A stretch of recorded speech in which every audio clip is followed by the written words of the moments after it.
Oats দিয়ে একঘেয়েমি breakfast খেতে খেতে বাচ্চা বড় সবাই একটু কিন্তু হাঁপিয়ে গেছে।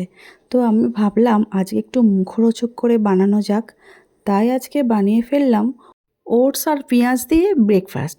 তো চলো আমি কিভাবে বানিয়েছি সেটাই তোমাদের সঙ্গে শেয়ার করছি। একদম নরম তুলতুলে এই রেসিপিটা মুখে দেওয়ার সঙ্গে সঙ্গেই মিলিয়ে যাবে। সঙ্গে একটু ঘুগনি আমার রেডি করাই ছিল, সেই জন্য সেটা দিয়েই পরিবেশন করেছি। তাহলে চলো শুরু করা যাক আজকে ওটস আর পেঁয়াজের রেসিপিটা। প্রথমে আমি আমার নিজের মেজারমেন্ট বাটি অনুযায়ী 2 বাটি, মানে ছোট বাটির 2 বাটি এখানে ওটস নিয়েছি। ওটসটা খুব ভালো করে মিক্সিতে প্রথমে কিন্তু দিয়ে দিলাম। এবার এটা তোমরা প্রথমে শুধু গুঁড়িয়ে নিতে পারো, আমি একসঙ্গে সব কিছু দিয়ে ভালো করে বেটে নেব। যেহেতু এটা প্যানকেক হবে সেই জন্য আগে থেকে গুঁড়িয়ে নেবার কোনো দরকার নেই। এখানে দিয়ে দিলাম 2 থেকে 3 চামচের মতো টক দই আর 2টো ডিম ফাটিয়ে দিয়ে দিয়েছি। আর দিলাম পরিমাণ অনুযায়ী নুন। এখানে কাঁচা লঙ্কার ব্যবহারটা করতে পারো, আমি কাঁচা লঙ্কাটা দিলাম না কারণ কাঁচা লঙ্কা বাচ্চাদের ভীষণ মুখে পড়ে। সেটা তোমরা প্রয়োজন অনুযায়ী দেবে, আর না হলে নাও দিতে পারো। এবারে খুব ভালো করে একটা ব্যাটার বানিয়ে নিতে হবে। আমিও সুন্দর করে ব্যাটারটা বানিয়ে নিয়ে একটা বোলের মধ্যে ঢেলে নিচ্ছি। ব্যাটারটা অনেকটাই ঘন ছিল, সেই জন্য মিক্সির বাটিটা ধুয়ে খানিকটা জল এখানে আমি দিয়ে দিয়েছি। এবারে আমি 2টো বড় সাইজের পেঁয়াজ ঝিরিঝিরি করে কেটে নিয়েছিলাম। এর মধ্যে আমি আগে থেকেই দিয়ে দিয়েছিলাম জিরে গুঁড়ো, ধনে গুঁড়ো, চাট মশলা, গোলমরিচের গুঁড়ো, আর দিয়েছি পরিমাণ অনুযায়ী একটু বিট নুন। এখানে আমি এমনি নুনটা ব্যবহার করিনি, টেস্টটা একটু ভালো হবে বলে বিট নুন দিয়েছি। তাওয়া গরম হয়ে গেছে, তাওয়ার মধ্যে একটু ভালো করে সাদা তেল বা ঘি যাও একটু ব্রাশ করে নিতে পারো। নিয়ে আমি 2 হাতার মতো দিয়ে দিয়েছি।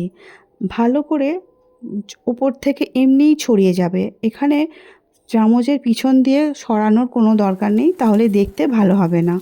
সেই জন্য যে যতটা পারবে ওটা আলাদাভাবেই স্প্রেড করে যাবে নিজে থেকেই, সেটাই কিন্তু দেখতে ভালো হবে। এবারে আর কুচিয়ে রাখা মশলা পেঁয়াজগুলো ওপর দিক দিয়ে ছড়িয়ে দেবে। একটু টেনে যাওয়ার পরে স্প্যাচুলার সাহায্যে আলতো করে একটু চেপে দিলেই ভালো করে পেঁয়াজগুলো সেট হয়ে যাবে। তারপরে দেখবে যে অনায়াসেই উল্টে যাচ্ছে, আর একটু ঘি দিয়ে আবারও একটু ভেজে নেবে। যদি না চাও যে তেল বেশি খাবো না, তাহলে দেওয়ার দরকার নেই। ঠিক আছে, এমনিই ভাজা হয়ে যাবে, এমনিই অনায়াসে তাওয়া থেকে উল্টে যাবে। আর আমিও দেখলে একটা সুন্দর করে ভেজে তুলে নিলাম। আবারও একই রকমভাবে 2 হাতা দিয়ে দিচ্ছি। দেওয়ার পরে কেটে রাখা পেঁয়াজ কুচি সেগুলোও সুন্দর করে ওপর দিক থেকে বিছিয়ে দিলাম। আর স্প্যাচুলার সাহায্যে একটু চেপে চেপে দিলেই পেঁয়াজগুলো একদম প্যানকেকের সঙ্গে সেট হয়ে যাবে। আর সত্যি দারুণ কিন্তু স্মেলটাও ছাড়ছে, আর খেতে কিন্তু দারুণ হয়েছিল। তোমরা এইভাবে কিন্তু অবশ্যই বাড়িতে বানিয়ে দেখো একবার। আমার রেসিপি এই মুহূর্তে যে সকল বন্ধুরা দেখছো, যদি ভালো লেগে থাকে তাহলে লাইক, শেয়ার, সাবস্ক্রাইব করে শ্রাবণীর পাকঘর চ্যানেলটির পাশে থেকে যাওয়ার অনুরোধ রইল। পাশে থাকা বেলটা অবশ্যই প্রেস করে দিও, তাতে যখনই নতুন রান্না ছাড়বো সবার আগে তোমাদের কাছেই পৌঁছে যাবে। আর ফেসবুক পেজ থেকে দেখছো বন্ধুরা, প্লিজ পেজটিকে ফলো করে দিও, আর পাশে থাকার অনুরোধ রইল। আজকে আমার পেঁয়াজ দিয়ে ওটসের এই প্যানকেক রেসিপিটা তোমাদের কেমন লাগলো অবশ্যই কিন্তু কমেন্ট করে জানাবে। আর ভালো লাগলে কিন্তু অবশ্যই জানিও। বড়দের অফিসের কিংবা বাচ্চাদের স্কুল টিফিন বক্স বা বাড়িতে জলখাবারের জন্য এইভাবে বানিয়ে নিতেই পারো। আর যদি মনে হয় আজকে রাতের ডিনারটা এই দিয়েই সেরে ফেলবে, তাহলেও কিন্তু খুবই ভালো হবে। যারা ওয়েট লস জার্নিতে আছো তাদের জন্য কিন্তু অনেকটাই ভালো এটা। তবে হ্যাঁ, এখানে সাদা তেল বা ঘিয়ের ব্যবহারটা আমি করেছি, তোমরা যদি না চাও তাহলে করো না।